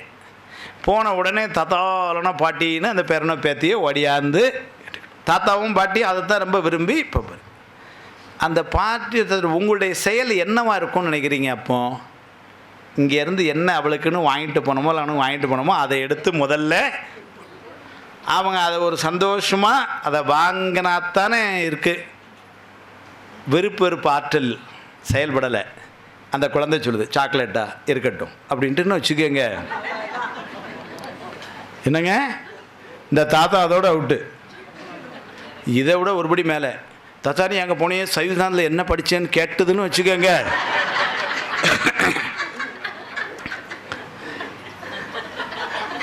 சில பேர் யோசிக்காங்க, ஆமாம் அது வேறு சிக்கல்லாம். இப்போ என்னங்க போனால் நல்லா தூங்குனீங்களான்னு கேட்பான். ஆனால் அப்போ அவன் ஏதோ நீங்கள் இந்த மாதிரி அடிக்கடி வகுப்பு போகிறத பார்த்துருக்கான் அவன். ஆனால் இவர் பையன்ட்ட ஆனால் நீ ஃபர்ஸ்ட் மார்க் வாங்கணும், கிளாஸில் கவனமாக இருக்கணும். இவர் கிளாஸாக போய் தூங்கிட்டு இருந்திருக்காரு. ஆனால் பையனுக்கு சொல்கிறது கிளாஸில் தான் தூங்கக்கூடாது அப்படின்னு சொல்லிட்டு. ஆனால் அது நடராஜனை என் உண்மையை ஒத்துக்கிட்டார். அது நீங்கள் மட்டும் எப்படி அப்படி சொல்லலான்னு இல்லை, அவன் என்ன மாதிரி இருந்துடக்கூடாது, நல்லா படிக்கணுங்கிறதுக்காக சொன்னேன் அப்படிங்கிறார்.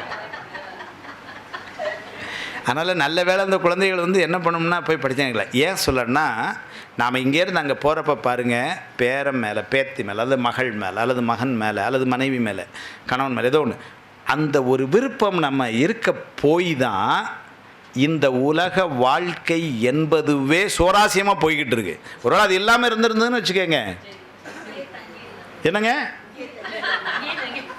இல்லை, அதுவும் அதில் ஒரு விருப்பம் இருக்க போய் தானே. இல்லைன்னு வச்சுக்கோங்க, அப்படியே ரிஷிகேஷ் பஸ் ஸ்டாண்டை பக்கம் காலையில் ஒருத்தர் இந்த பக்கம் போயிட்டு இருப்பீங்க, ஒருத்தர் காலையில் இந்த பக்கம் போயிட்டு இருப்பீங்க. ஏன்னா விருப்பம் இல்லாமல் இருந்திருந்தா இப்போ இங்கேயே தங்கலாம் அப்படின்னு நினைக்கிற கூட ஒரு விருப்பம் இருக்க போய் தானே. விருப்பங்கிறது இல்லாமல் இருந்திருந்ததுன்னு வச்சுக்கோங்க, என்னங்க ஒன்றுமே இல்லாமல் போயிருக்கோம். சுவாமி என்ன பண்ணா, அந்த விருப்பை எழுப்புனான்.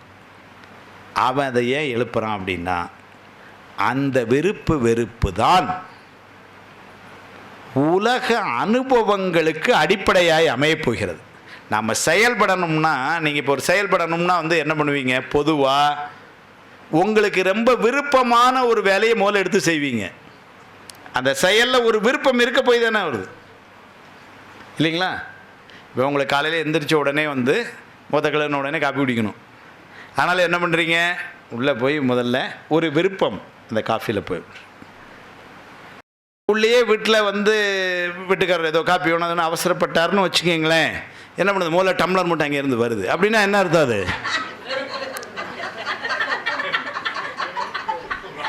என்னங்க அனுபவம் சொல்லுதா இல்லை, அதில் கொஞ்சம் மாற்றம். எனக்கு விருப்ப ஆற்றல் கம்மி தான் பொதுவாக. அதனால் நான் உள்ளே போய் காஃபி போடும்போது அவங்க அப்படிலாம் கேட்டாலும் கோவப்பட மாட்டேன் நான் வந்து, ஏன்னா காஃபி போடுறது நான் தானே. என்னால் அவங்களுக்கு அந்த பக்கம், அதனால் அது கொஞ்சம் இனிப்பு கொஞ்சம் முன்ன பின்ன இருந்தாலும் அவங்க கணக்கம் எப்படின்னா, நீ எப்போனாலும் போடு, ஆனால் 6 மணிக்கு மேலே தான் நான் எந்திரிச்சு வருவேன். அதனால் வந்து அது அண்டர்ஸ்டாண்டிங் வந்து. அப்போ அந்த யதார்த்தமான உண்மை என்பது ஒரு செயலில் நமக்கு நாட்டம் வருவதே விருப்பு வெறுப்பினால் தான். நான் நேற்று கூட சொன்னேன், கிட்டத்தட்ட 7-8 கோடி மக்களில் 120 பேர் தான் இன்றைக்கி இங்கே வந்திருக்கிறோன்னா என்ன காரணம், இதில் விருப்பமுடையவர்கள் முன் வந்தார்கள். அப்படி தானே. நம்ம என்ன வீடு வீடாக போய் நோட்டீஸ் கொடுத்தாமா ஆள் கூப்பிட்டோம் இல்லையே, இல்லை. இதில் நாட்டமுடையவர்கள் இங்கு வந்தார். நாட்டமுடைய சிலருக்கு வாய்ப்பு இல்லாமல் இருந்திருக்கலாம், அது வேற. ஆனால் வந்தவர்கள் யாருமே நாட்டம் இல்லாதவர்களாக இருக்க முடியாது. என்னையும் பிடிச்சி இழுத்துட்டு வந்துட்டாங்க, அதுதான் வந்தாங்க அப்படின்னு யாராவது இருக்குமா? என்ன இருந்தால் சொல்லிடுங்க, ஏன்னா அது வேற. அப்படி யாரும் இல்லை, இல்லை, நிச்சயமாக இருக்க மாட்டாங்க. ஆமாம் ஆமாம். அந்த அப்போ என்ன அப்படின்னா, அந்த விருப்பு வெறுப்பு தான் அந்த அனுபவம் நமக்கு ஏற்படுவதற்கு காரணமாய் அமைகிறது. அதுதான் சொல்ல வந்தேன். அதனால் இறைவன் என்ன பண்ணுறான், அறிவு முதல்ல செயல்திறன் எழுப்பினான். எதை கொண்டு? கலையை கொண்டு. அதன் பின்னர் என்ன பண்ணுறான், வித்தை தத்துவத்தை கொண்டு அறிவை எழுப்புகிறான். அப்புறம் அராக தத்துவத்தை கொண்டு விருப்பு வெறுப்பு ஆற்றலை ஏற்படுத்துகிறான். இப்போ ஃபுல் ஃப்ளெட்ஜாக நம்ம ரெடி இந்த உலகத்தை அனுபவிக்கிறதுக்கு. உடல் கருவிகள்லாம் இருக்குது, உலகம் பொருள்கள்லாம் இருக்குது, எனக்கு விருப்பு இருக்குது, வெறுப்பு இருக்குது, செயல்பட என்னால் ஒரு உத்தம் தயவும் வேணாம் எனக்கு. ஆனம்பரம் சொல்லுது இது. ஒருத்தன் தயவும் வேணும், எல்லாம் நான் பார்த்துக்கிறேங்குது. எனக்கு அந்த பொருளை பற்றிய அறிவு, பாச ஞானம் பின்னாடி படிப்போம். அது என்ன ஆகுதுன்னா, அந்த பொருளை பற்றிய ஞானம் இருக்குது. இது தொட்டால் சுடும்னு தெரியும், இது குளிர்ச்சியாக இருக்குன்னு, இதெல்லாம் எனக்கு இந்த அறிவு இருக்குது. ஆனாலும் என்ன பண்ணுறேன், புகுந்து விளையாடுறேன். இப்போ இப்படி புகுந்து விளையாடுறதுல செய்கிற வேலை தான் அம்மா சொன்னாங்களே வினை, அதை பெருக்கிக்கிட்டே வர. இப்போ வினை எங்கேருந்து வருது பாருங்க, நாம் செய்கிற செயலில் இருந்தால் வருது. கிடைக்கிற வாய்ப்பில் நாம் செய்கிற செயல்கள் பல என்ன ஆகிப்போது, வினையாக பதிவாகுது. இப்போ வினையாக பதிவானோன்னா மேலே அவன் ஒரு லெட்ஜர் புக்கு வச்சுருக்கான், அதில் நம்ம பேரில் எழுதிக்கிட்டே வரான். கிட்டத்தட்ட ஒரு 70 வயசு 80 வயசு ஆச்சு. இந்த உடம்புக்கு அதுக்கு மேலே முடியல. அதனால் சுவாமி என்ன பண்ணிட்டான், இந்த உயிருக்கும் கொஞ்சம் ரெஸ்ட்டு கொடுக்கணும். அதனால் இந்த உடம்பை எடுத்துடுறான். எடுத்துகிட்டு என்ன பண்ணுறான், திரும்ப இன்னொரு பிறவி அடுத்த உடம்பை கொடுக்குறான். உடம்பை மாற்றுறது தான், பாம்பு சட்டையை மாற்றுற மாதிரி நம்ம உடம்பை மாற்றிட்டே இருக்கான். அந்த உடம்பை மாற்றுறான். இப்போ மாற்றுறப்போ ஒரு அடிப்படை வேணும்ல. எந்த அடிப்படையில் மாற்றுறது? ஏன்னா ஒருத்தர் தோற்றத்தில் ரொம்ப அழகாக இருக்கிறார், ஒருத்தர் சுமாராக இருக்கிறார், ஒருத்தர் ரொம்ப அறிவாளியாக இருக்கார், ஒருத்தர் சரியில்லை, ஒருத்தர் செல்வந்தராக இருக்கார், ஒருத்தர் இளைய. இப்போ நிறைய பாகுபாடுகள் நம்ம இங்கே பார்க்குறோம். அந்த பாகுபாடுகளை எதை வச்சு அவன் செய்ய முடியும்? ஏன்னா அவன் பாரபட்சம் இல்லாதவன். அப்போ எல்லாரையும் ஒன்று போல படைச்சிருக்கணும். எல்லாரையும் ஒன்று போல படைக்க முடியாது. ஏன்னா படைச்சிருந்தாலும் என்ன ஆகும், அவன் எவ்வளோ பெரிய கருணை பாருங்க. எல்லாரும் ஒன்று போல படைச்சிருந்தா இங்கே என்ன இருக்கும், 10 பேர் எல்லாரும் நான் வந்தேன்ட்டு போயிடுவாங்க வகுப்புக்குள்ளே. யார் வந்தானே எங்களுக்கு எப்படி தெரியும்? நான் தான் சுபா சீனிவாசன் கையெழுத்து போட்டாங்கன்னு வச்சுக்கோங்க, இல்லைங்களா? எல்லாரும் நான் தான்னா யாருக்கு தெரியும்?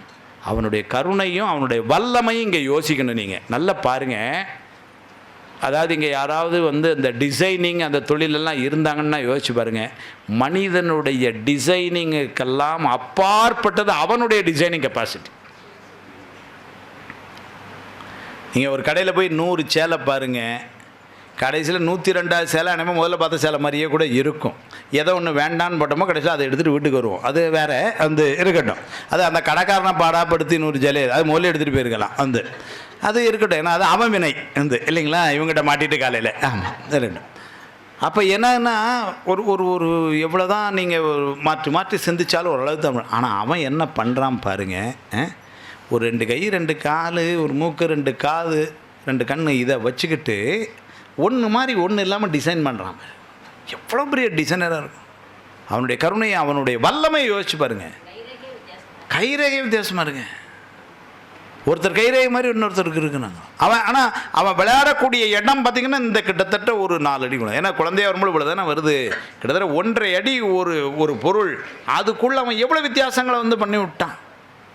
இப்போ ஒருவேளை வித்தியாசம் இந்த மாதிரி பண்ணலான்னா கூட பரவாயில்ல. 4 கண்ணு 3 மூக்கே இல்லாமல் இப்படிலாம் பழகலான்னா பரவாயில்ல, இல்லைங்களா?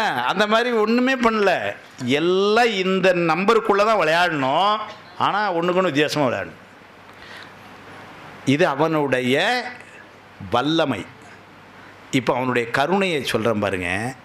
அப்படி பண்ணவன் வெளி தோற்றத்தில் இவ்வளோ மாற்றம் பண்ணவன் உள்ள ஒன்று போல் வச்சு விட்டான். அவசரத்துக்கு ஒரு ஹார்ட்டையோ ஒரு கிட்னியோ மாற்றி யூஸ் பண்ணிக்கலாங்கிறக்கா. எவ்வளோ பெரிய கருணை சார். அதை ஆளாளுக்கு மாற்றி வச்சுருந்தான்னு வச்சுக்கோங்க சார், உங்கள் கிட்னி சேராதுன்னு இருக்கும். அங்கே என்ன பண்ணால் உள்ள எல்லாத்தையும் ஒரே மாதிரி வச்சான். மூளை கூட ஒன்றா தான் வச்சுருக்காமா.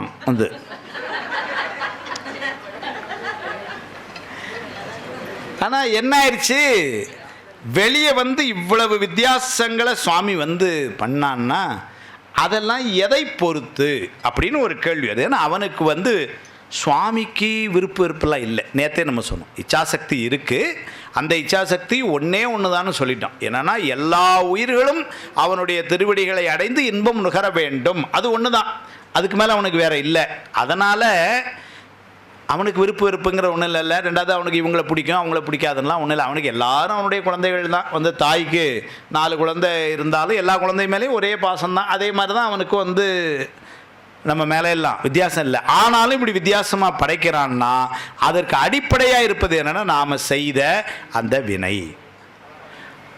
அப்போது இந்த உலகம், இந்த உடம்பு, இவையற்றெல்லாம் இந்த மாயையிலிருந்து தந்து கண்மத்திலிருந்து அவன் தந்தானே செயல்திறன். அப்போ தான் நம்ம சகலர்னு சொன்னோம். இப்போ நாம் செய்கிற இந்த செயல்கள் தான் பின்னால் வருகின்ற பிறவிக்கு காரணமாய் அமைகின்றது. இந்த வினை நான் இப்போ வினையை தொட்டுட்டு போகிறேன். அப்புறம் வினையை பற்றி ஒரு நாளைக்கு வேணா இல்லை நாளைக்கு விரிவாக வச்சுக்கோங்க. ஏன்னா அம்மா ஒரு நாள் வினை பற்றியே பேசணும்னு சொன்னாங்க. அதை நம்ம வச்சுக்கோங்க. இப்போ லேசாக தொட்டு தலைப்புச் செய்தி மட்டும் சொல்லிட்டு போகிறேன்.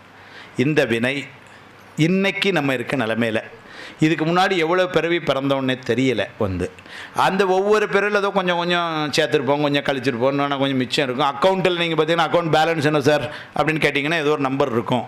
அந்த நம்பருக்கு சஞ்சித வினைன்னு பேர். ஒரு நம்பர் நம்ம மேலே நம்ம கணக்கில் இருக்குது அக்கௌண்ட்டில். வந்து பல பிறவிகளில் ஈட்டிய வினையினுடைய மொத்த கூட்டம், அதுக்கு சஞ்சிதம்னு பேர். சுவாமி என்ன பண்ணுறான், இந்த வினைகளெல்லாம் நம்ம அனுபவிக்கணும். அதனால் அந்த வினைகளை அப்படியே மொத்தமாக ஒரு பிறவியில் கொடுத்தா தாங்க மாட்டோம் நம்ம. அதனால் கருணையினால் என்ன பண்ணுறான், இந்த பிறவியில் இந்த உதாரணத்துக்கு ஒரு 1000 மேலே இருக்குன்னு வச்சுங்களேன், ஒரு 100 எடுத்துகிட்டு போ, இதை கழிச்சிட்டு வந்துடு. அப்போ 900 இருக்கும். அடுத்த இடத்துல இன்னொன்னா 100 கழிச்சிடலாம், ஒன்றும் கவலைப்படாத அப்படின்னு சொல்லி என்ன பண்ணுறான், ஒரு 100 எடுத்து கொடுக்குறான். அந்த 100 கழிக்கிறதுக்காக தான் நம்ம இங்கே வந்திருக்கோம். நம்ம ஏன் இங்கே வந்தோம் அப்படின்னு சொன்னால், ஏதோ முன்பிறவியில் செய்த சில வினைகளை அனுபவித்து அந்த கடனை கழிக்கிறதுக்காக இந்த உடலை கொண்டு இந்த உலகத்துக்கு வந்திருக்கிறோம். அவ்வாறு எடுத்துட்டு வந்த அந்த வினைக்கு பிராரத்தம்னு பேர். பிராரத்தம். அப்போ சஞ்சிதம்னு ஒன்று இருக்குது மொத்தம், அதுலேருந்து கொஞ்சத்தை எடுத்துகிட்டு வந்திருக்கிறோம், அது பிராரத்தம். இந்த பிராரத்தத்தை நம்ம இங்கே அனுபவிக்கிற இந்த யுகத்தில் நம்ம என்ன பண்ணிடுறோம், புதுசாக கொஞ்சம் செஞ்சிடறோம். வந்ததே கடனை கழிக்கிறதுக்கு இப்போ புதுசாக கடன் வாங்கியாச்சு. வந்து 100 எடுத்துகிட்டு வந்துருக்குறோம். மேலே இப்போ 900 இருக்குது. கணக்கு மறந்துடக்கூடாது. ஆமாம் கரெக்டாக. அவங்க 1000 திரும்ப ஏதாவது மாற்றி இது போடுறாங்க சார், நம்ம கணக்கில் நிறைய போடுறாங்கிறாங்க. 1000 100 எடுத்துகிட்டு வந்தாச்சு, 900 மேலே இருக்குது. 100 இங்கே வந்து 100ஐயும் நம்ம கழிச்சிருவோம். அதில் எந்த சந்தேகம் சுவாமி பார்த்துக்கிறான். 100ஐயும் நம்ம கழிச்சிடணும். ஆனால் 100 கழிக்க வந்த இடத்துல ஒரு 10 எக்ஸ்ட்ரா புதுசாக செஞ்சிடறோம். இப்போ அக்கௌண்ட் எப்படி ஆயிடுச்சு, 910 ஆயிடுச்சு. இப்போ 910 அடுத்த விட அநேகமாக ஒரு 100 கொடுக்குறான். 100 எடுத்துகிட்டு வரோம். அந்த 100 கழிச்சிடும். அப்போ 810. ஆனால் அந்த 100 கழிக்கிறப்ப என்னன்னா ஒரு 10-15 வருஷம் செஞ்சிடும். அப்போ 825 ஆகிடும். இப்படி கழிச்சிட்டே வருது. வெந்து விழும் உடற்பிறவி மெய் என்று வினை பெருக்கி கொந்துகுழல் கோல்வளையால் குவிமுலை மேல் வீழ்வேனை. இல்லைங்களா? எங்கே அச்சோபதியில் கடைசியில் சொல்கிறார், வெந்து விழும் உடற்பிறவியினர். இந்த பிறவிக்கு மதிப்பு எவ்வளவுன்னாரு. ஒரு நாள் வெந்து விழும்னர் தெரியாமலாம் போடுறா பாடி என்னைக்கு எடுப்பாங்கன்றான். அவ்வளோதான் இது மதிப்பு. என்னங்க அப்பர் பாடி இருக்காரா? அவ்வளோதான்.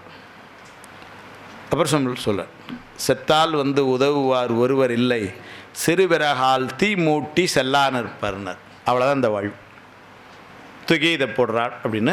அதுதான் மாணிக்கவாசன் சொல்றாரு, வெந்து விழும் உடற்பிறவி இதை போய் மெய் என்று வினை பெருக்கினர். ஏன்டா டே, உங்களை வினையை கழிக்கிறதுக்காக ஒன்று அனுப்பிச்சு விட்டா நீ போய் புதுசாக வினை செஞ்சுட்டு வரைய ஒன்று வச்சு என்ன பண்ண அப்படிங்கிறாரு. வெந்து விழும் உடற்பிறவி மெய் என்று வினை பெருக்கி கொந்து உழல் கோல்வளையால் குவிமுலை மேல் வீழ்வேனை அப்படின்னு. அப்போ இது வினைகளை நம்ம கழிக்கிறதுக்காக இங்கே வந்திருக்கிறோம். அந்த ஒரு உணர்வு முதல்ல தெரியணும். என்னன்னா, வந்த நோக்கம் ஏற்கனவே இருக்கிற வினையை கழிப்பதற்காக இறைவன் தந்த வாய்ப்பு. ஏற்கனவே நல்லா தெளியணும். அதற்காக மாயிலிருந்து இந்த உடலும் இந்த பொருள்களும் நமக்கு தரப்பட்டிருக்கின்றன. அதனால் வந்தமா அமைதியாக அதை கழிச்சிட்டு அது 900 ஸ்டேஜில் மேலே போய் திரும்ப அவன்கிட்ட போய் நின்னோம்னா அவன் அடுத்தால இன்னொரு 100 கழிக்கிறதுக்கு ஹெல்ப் பண்ணுவான். அப்படி கொஞ்சம் கொஞ்சமாக கழிஞ்சால் ப்ரொமோஷன் கிடைக்கும். சகல நிலையிலேருந்து ப்ரொமோஷன் வேணும்னா வினை இருக்கக்கூடாது. அப்போது சஞ்சிதம்னான்னு தெரிஞ்சுக்கிட்டோம், பிராரத்தனை என்னன்னு தெரிஞ்சுக்கிட்டோம், ஆகாமியம்னா என்னன்னு தெரிஞ்சுக்கிட்டோம். இந்த இடத்துல ஒரு 5 நிமிடம் பிரேக் கொடுக்குறோம். மணி 11:25.